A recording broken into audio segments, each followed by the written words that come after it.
2008년 9월 미국 시애틀을 중심으로 소수의 후원자들이 북한의 동족들과 민족의 복음 통일을 위해 시작한 기도원 동족 선교회.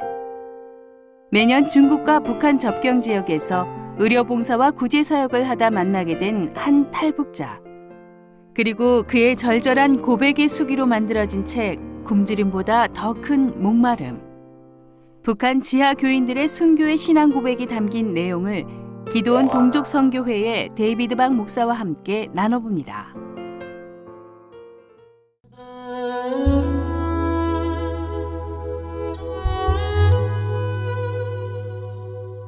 이제 강변으로 의료봉사를 하러 온 지 4일째가 되었습니다. 그날까지만 해도 다음날 일정이 잡히잖아 마음을 졸이고 있었는데 그날 밤에서야 3일간의 특별한 일정이 잡혔습니다. 그동안 시차 적응도 잊은 채 불편한 자세로 많은 환자를 치료한 치과 의사 H도 이제는 이곳 환경과 상황에 많이 익숙해져 보였습니다. 일정을 예측할 수 없이 선교를 해야 했던 우리는 강을 건너온 사람들이 중국 공안들과 북한 보위부대원들에게 잡히지 않으려고 이리저리 숨어 다녀야 했기에 그들의 상황에 맞추다 보니 그럴 수밖에 없었습니다. 그런 긴박한 환경 속에서 피곤을 모른 채 의료봉사를 하던 우리는 특별한 일정을 위해 열차에 몸을 실었습니다. 기차역에서도 짐을 검열받아야 하고 수많은 사람들이 한꺼번에 빠져나가는 개찰구에서 소지품을 잘 간직하기 위해 긴장했던 탓인지 열차에 오른 지 얼마 안 돼 이내 깊은 잠에 빠지고 말았습니다. 얼마나 잤는지 춥고 배가 고파서 눈을 떠보니 목적지는 이제 불과 1시간도 안 남았다고 하더군요. 어느새 주위는 캄캄한 밤이었습니다. 마침내 3년 전 제게 많은 감동과 호기심을 주던 그 간증의 주인공을 만난다는 기대에 우리는 밤 기운을 가르며 그가 기다릴 정류장으로 걸어갔습니다. 그곳에는 중국인 자매와 탈북자 제이가 함께 우리를 마중 나와 있더군요. 그는 저의 예상을 깨고 180cm의 큰 키에 군더더기 없는 몸매의 훤칠한 남자였습니다. 눈매는 정해진 목표를 차분하게 응시하는 듯 했고 말투는 평양 표준말에 상당히 가까운 듯 하면서도 절제가 배어 있었습니다. 제이와 저는 미리 마련된 숙소에서 새벽 3시까지 이야기를 주고받았습니다. 그가 들려준 북한의 생활과 전향 과정, 최근 그의 활동들은 참으로 놀라웠습니다. 그리고 그는 16년 동안 몸을 피해 다니면서 이곳에서 30명가량의 중국인들을 전도하며 가정교회를 이루고 있었는데 얼마 전 한 할머니 성도가 돌아가시면서 자신의 토지를 제이에게 유산으로 남겨주어서 그 땅에 중국인을 위한 기술학교와 신학교를 세울 계획이라고 했습니다. 그가 신학교를 세우고자 하는 목적은 단 하나였습니다. 이곳에서 졸업한 목회자가 북한 땅에 들어가서 목회 활동을 하도록 지원하기 위한 것이었습니다. 그는 그런 목회자를 양성하는데 저희대로 교육을 담당해 달라고 부탁했습니다. 너무 위험하지 않을까요? 라고 제가 묻자 그는 차분한 어조로 설명했습니다. 제가 바라고 계획하는 신학교는 생명을 걸고 희생의 의미를 전하고 가르치고 안수하고 집례해줄 용기 있는 목회자를 계속 양성해서 북한 땅으로 파송하기 위해 반드시 필요합니다.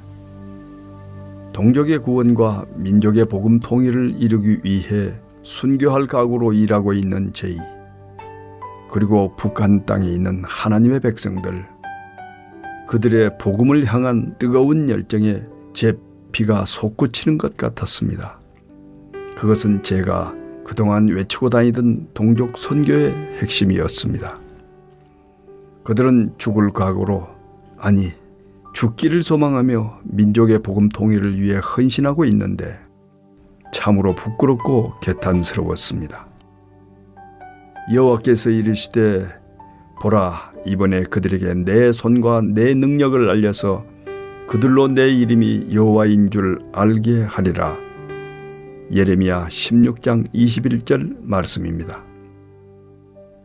이제 한국 교회는 하나님을 입 밖으로 부르지도 못하면서도 그 하나님이 기뻐하시는 일이라면 기꺼이 순교하겠다는 북한 땅의 우리 동족을 가슴으로 느끼고 공감해야 합니다. 그렇게 공감하였을 때 우리는 그들을 위해 통곡하지 않을 수 없고 기도하지 않을 수 없으며 행동하지 않을 수 없습니다. 예, 형제님, 제가 한국에 돌아가서 형제님의 그 마음을 사람들에게 알리고 함께 협력할 수 있는 사람들을 찾아보겠습니다. 그는 벽에 걸린 시계를 보더니 오전에 다시 어느 성도의 집에서 만나자며 새벽 기도회를 위해 서둘러 여관문을 나섰습니다. 급하게 떠나는 그의 뒷모습을 바라보며 저는 두 손을 모으고 기도했습니다.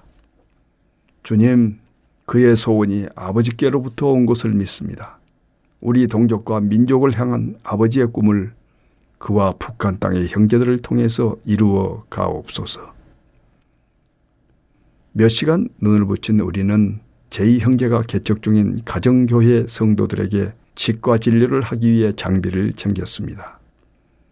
약속 시간이 되니 제2형제가 우리와 중국 성도 간의 통역을 위해 강 건너 H지역 출신인 화교 조선족 한 분과 함께 오셨습니다. 그리고는 여관에서 도보로 한 15분 거리에 있는 아파트로 이동했습니다. 이미 방 안에는 중국인 성도들이 우리를 기다리고 있었는데 그들은 멀리서 온 우리에 대한 기대 때문인지 호기심이 가득한 눈빛으로 우리를 바라보더군요. 우리는 서로에게 인사를 한 후 예배를 드렸습니다. 그들 중에는 일반인을 비롯한 전직 학교 교장과 공기업 사장 등 중국의 상류층에 속한 사람들이 더러 포함되어 있었습니다. 오직 예수님만이 우리를 구원하실 수 있다고 선포될 때마다 아멘으로 화답하는 그들의 모습은 사뭇 진지했습니다. 예배를 드린 후 저희는 치아가 불편한 성도들을 대상으로 치과 검진과 간단한 진료를 했습니다. 통증으로 심하게 아픈 이들에게는 가져간 진통제를 나누어 주기도 하였죠. 그러면서 그들의 사역을 들을 수 있었는데 그들은 절기와 명절 때면 먹을 양식을 모아서 강 건너 동족들을 구제하고 있었습니다. 중국 사람이건 북한 사람이건 사람의 외모를 보지 않는 그들의 모습은 하나님의 백성다웠습니다. 진료를 마친 뒤 제이와 저는 별도의 시간을 가질 수 있었는데 제이는 그동안 중국에 살면서 복음을 전하며 경험한 하나님의 뜻과 섭리에 대한 간증수기를 메모리칩에 담아 주었습니다.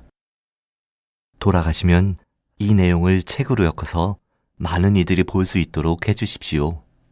그의 마음은 충분히 알지만 이 일로 인해 그가 위험에 처할까봐 걱정이 되었습니다.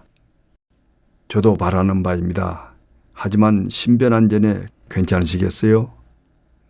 그러나 그는 단호했습니다. 죽는 것은 하나님 손에 달려있다고 믿습니다.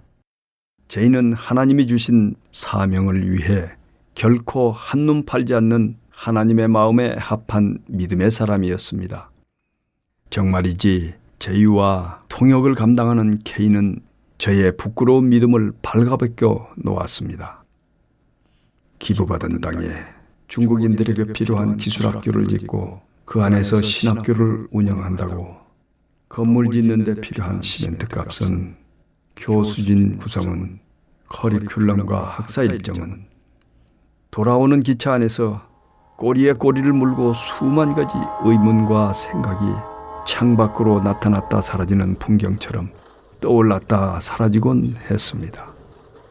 무너져 내린 담장, 자전거 하나에 부부가 짐을 이고 지고 가는 모습, 혀를 헐떡이며 따라가는 삽살개, 좌우로 펼쳐진 긴 산맥들과 강 사이로 곧게 뻗은 나무숲, 그러다 저는 문득 4년 전 지역교회에 동족 선교를 보고하기 위해 가면서 암으로 고통받는 분들에게 선교 병품으로 소개했던 차가버섯이 떠올랐습니다. 익명의 기부자로부터 수천 개의 차가버섯을 받았을 때 이 많은 것을 언제 다 소비하나 하고 근심했었는데 나중에는 없어서 필요한 분들에게 드리지 못했습니다.